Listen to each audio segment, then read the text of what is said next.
नमस्कार मित्रों। श्री कृष्ण और कालिया नाग का युद्ध।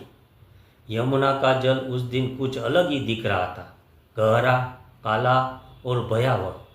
वृंदावन के लोगों कह रहे थे, कान्हा यमुना के इस हिस्से में मत जाना, वहाँ कालिया नाग नाम का विषधर नाग रहते हैं, जिसके जहर से पानी भी उबलने लगता है। लेकिन कान्हा के लिए यह डर का नहीं बल्कि धर्म का प्रश्न था। एक दिन खेल खेल में गेंद यमुना के उस हिस्से में चली गई। सखा डर गए। सखा, कान्हा मत जाओ, वहाँ कालिया है। कृष्ण मुस्कुराते हुए, मित्रों, अगर भय से भागोगे तो भय हमेशा पीछा करेगी, इसका अंत तो करना ही होगा। कृष्ण पानी में कूद पड़े। लहर उफान मारने लगी और गहरे जल से एक विशाल नाग प्रकट हुआ। काले शरीर पर सफ़ेद फैन, आंखों में अंगारे जैसी चमका। कालिया ने क्रोध से फुफुकते हुए कहा, कालिया, कौन है जो मेरे जल में प्रवेश करने की हिम्मत कर रहा है? कृष्ण, जो अन्याय हो, आतंक का अंत करना आया है।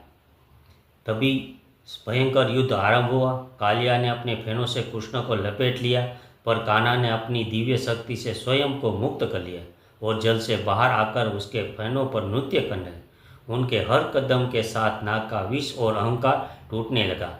वृंदावन के लोगों तट पर खड़े हृदय थामे यह दृश्य देखते रहे। आखिरकार कालिया थक कर गिर पड़ा। कालिया, नाथ, मुझे क्षमा करे, मैं अपना विष छोड़ दूंगा और इस सरोवर को छोड़कर चला जाऊंगा।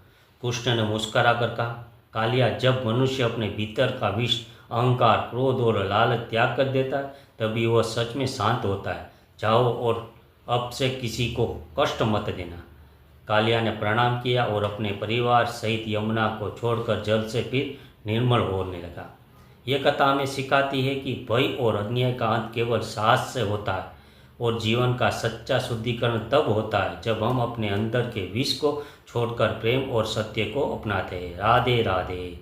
हर हर महादेव। जय Shri Krishna. Subscribe, like, share @mythology Bharat. धन्यवाद। देखते रहिए माइथोलॉजी भारत चैनल। सब्सक्राइब कीजिए, लाइक कीजिए, शेयर कीजिए, हाइप कीजिए। नमस्कार।